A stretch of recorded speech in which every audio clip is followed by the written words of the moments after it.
এটা হচ্ছে আমাদের প্রথম দিনের দুপুরের খাবার। হাঁস ভুনা ছিল।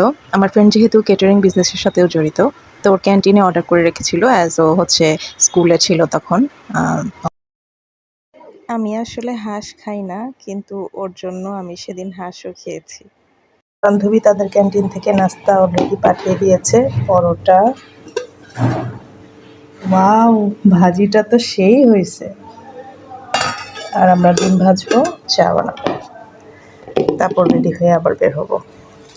বান্ধবী আমার জন্য ইলিশ মাছ এনে রেখেছিল আগে, কারণ জানি আমি অন্য কোনো মাছ খাই না। এটা ভুল কথা, এখন আমি সব মাছই খাই মোটামুটি। তো যাই হোক, ইলিশ মাছটা খুবই ভালো ছিল। সারাদিন অফিস করে তারপর বাজার করে আবার আমাদের জন্য মজার মজার রান্না করেছে। এদিন ছিল আমার রেকমেন্ড করা মেনু। আমি চাইনিজ খেতে পছন্দ করি, তো চাইনিজ আইটেম রান্না করতে বলেছিলাম, ও ক্যাটারিংয়ে বলে দিয়েছিল। সো আমরা সেদিন হচ্ছে দুপুরে চাইনিজ খাই।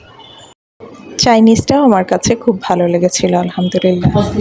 শ্রীমঙ্গলে আমাদের শেষ খানা,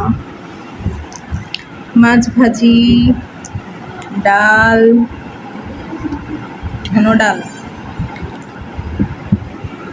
বেগুন ভাজি, কাঁকরোল ভাজি, ডিম ভাজি, ভাত।